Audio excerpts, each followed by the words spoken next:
Nandito tayo ngayon sa Lubyanka Station. Isa ito sa mga unang stasyon na itinayo dito sa Moscow.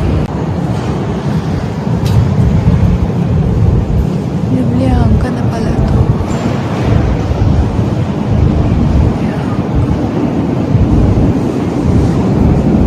Tinayo ang istasyon na to noong 1935 ng dating Pangulo ng Russia na si Joseph Stalin. Isa ito sa mga naging lugar kung saan noong panahon ng digmaan, maraming mga tao ang namalagi dito.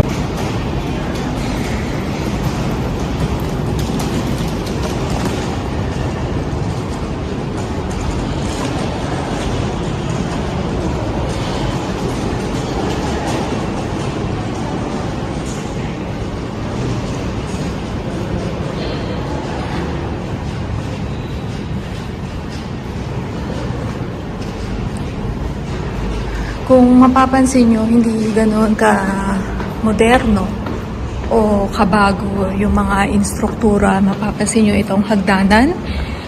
Hindi siya ganoon kabago, no? Minintain nila kung ano yung mga instruktura dati. Siguro mayroon lang mga iilang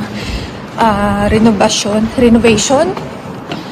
Pero kung gaano ito, kung ano yung itsura nito dati, ganun pa rin itsura niya ngayon. Paglabas mo ng Lubyanka Station, ito ang makikita mo sa labas.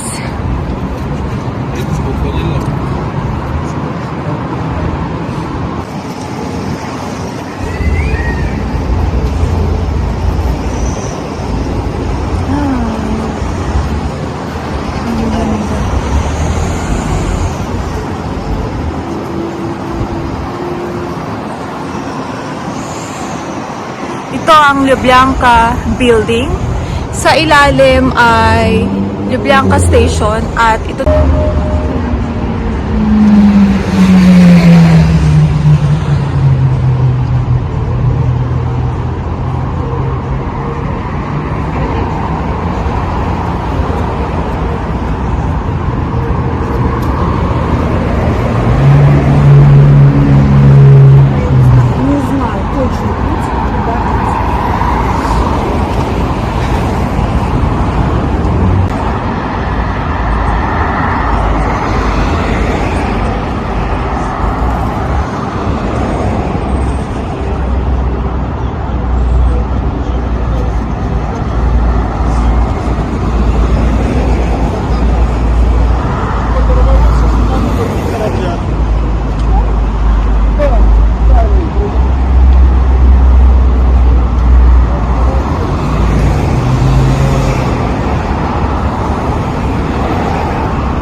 Приглашаю на бесплатную дегустацию мармелада только сегодня.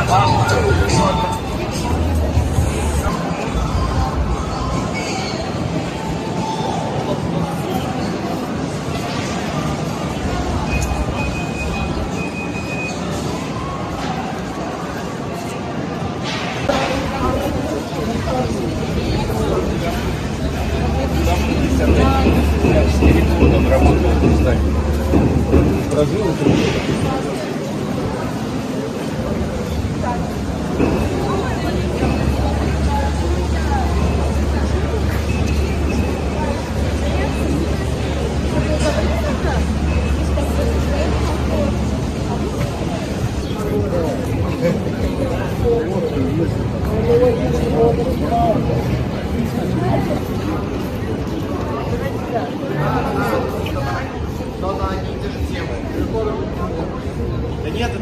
делается для того, чтобы их формулу повторить. А потом можно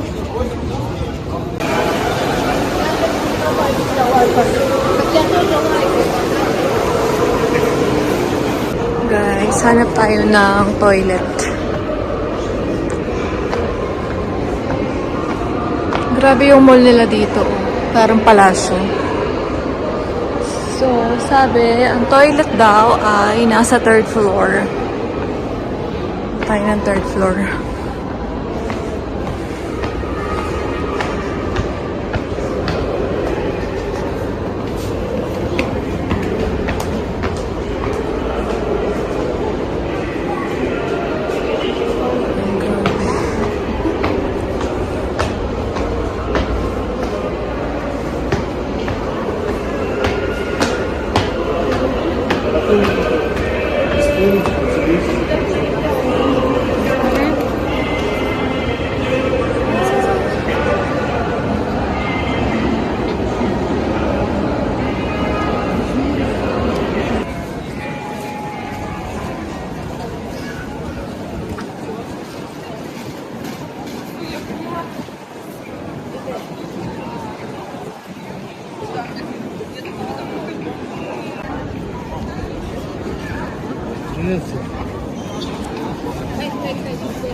Математика 2, блядь, это 2, Федя 5.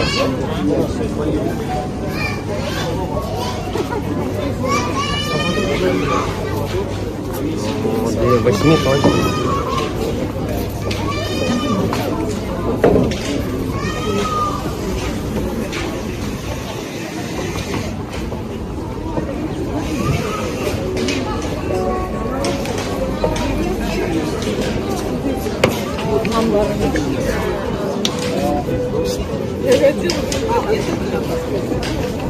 Ay, binibig.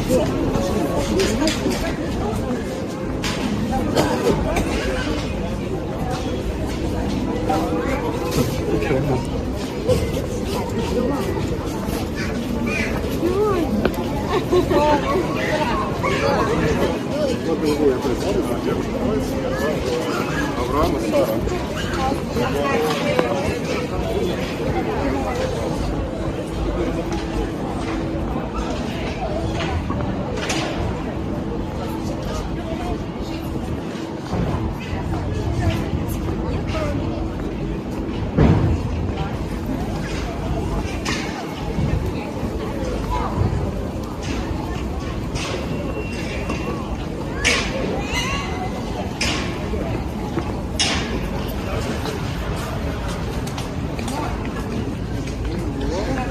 Guys, andito tayo ngayon sa Red Square. Yung nakita niyong simbahan na yan, yan yung pinakasikat na Orthodox Church dito sa Russia. Ang tawag dyan ay St. Basil Church. And itong nasa harap niya, ito yung tinatawag na Red Square. Meron lang ditong mga renovation dahil last spring and last winter, itong lugar na to, ginawa yung pinakamalaking skating rink dito sa Moscow. So dahil tapos na yung season, tinatanggal na nila yung structure na nilagay nila dito kasi wala na ring snow, hindi na rin malamig, so wala nang skating rink dito. So tatanggalin na nila yan all throughout summer. And ngayon, ongoing yung construction and pagtatanggal nila ng instruktura. And makikita nyo, ang daming mga nagtitinda dito. Merong mga ice cream. Dahil nga summer, ice cream yung pinakamadami kang makikita at mabibili.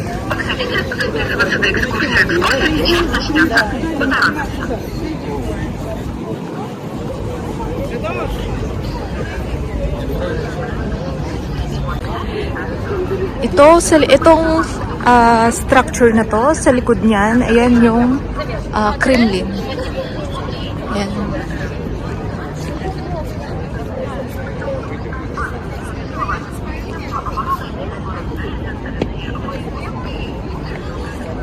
Mapapansin nyo, napakadaming tao, and it's a mix of local tourists and foreign tourists. Marami akong nakitang Indian, Chinese, ang mga nandito, and of course mga local Russians na galing sa iba't ibang region ng Russia na nandito para magbakasyon or para makita itong lugar, no? Tayo ngayon na mabibiling mais, pero so far ang nakita ko pa lang ay mga ice cream stall. So maghanap tayo kung saan tayo makakabili ng mais. So from Nikolai Street, kung saan tayo nanggaling, napasok natin itong Red Square, and then ngayon palabas na tayo ng Red Square. Doon bandang part na yon, doon mo makikita yung Moscow River. So punta tayo doon ngayon. Dito sa mga nadadaanan natin, marami tayong mga nakikitang bagong structure na ginagawa nila.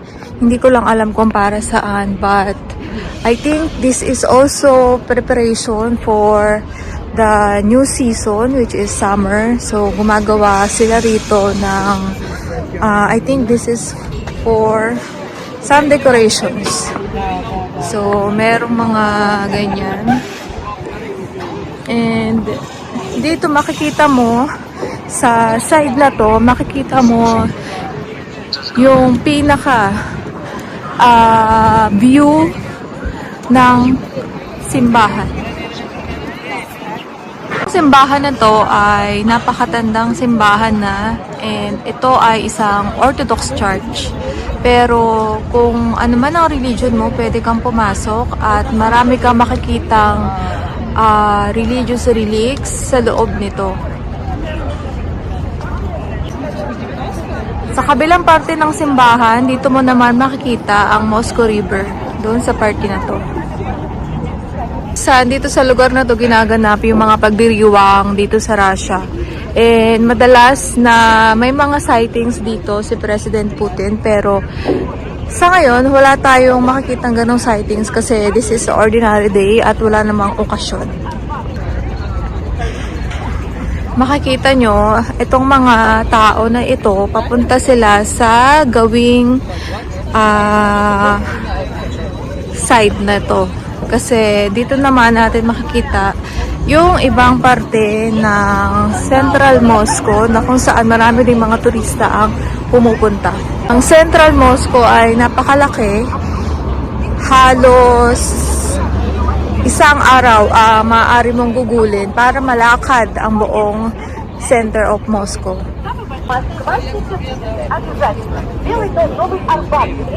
Tatawid tayo dun sa kabilang side at ipapakita ko sa inyo yung Moscow River. Ito ay isang tourist bus. Diyan sumasaka yung mga turista na naglalakad-lakad dito sa Moscow. Hinihintay natin. Ayan, kulay green na. So maglalakad tayo. Nakasama na tayo dito sa mga turista na gumagala dito sa Moscow. Pero syempre hindi tayo dyan sasama dahil yan ay grupo ng mga turista. Of course, paid tourists. At meron silang sariling tourist guide. Dito tayo pupunta sa side na to. At hintayin natin, ayan, kulay green na ulit. So maglalakad tayo. Ito guys, yung tourist bus.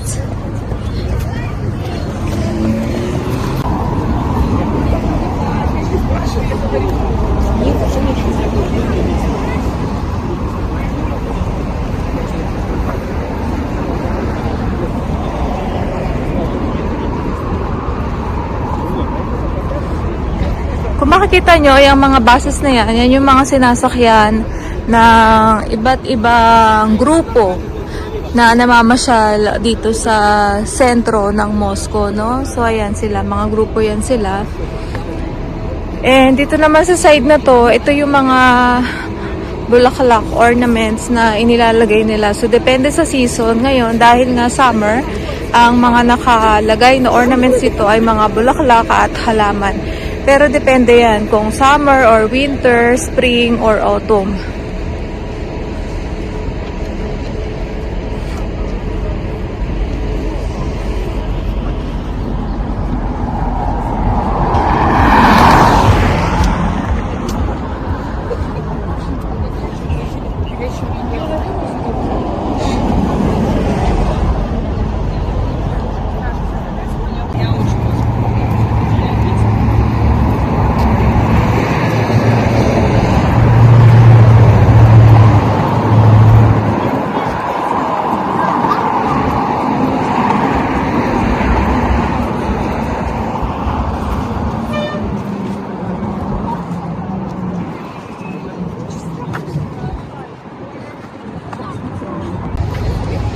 Nandito tayo sa labas ng Kremlin.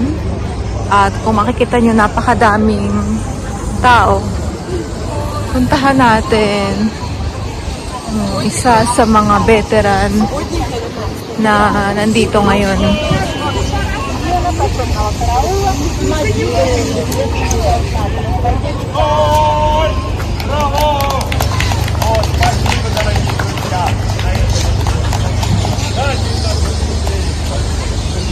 Выступили, сказали вам, остановились, уже приятно, что несколько человек обратили внимание на то, что гражданская патриотика – это то, что и является важным смыслом, как любовь к Богу. Спасибо мне.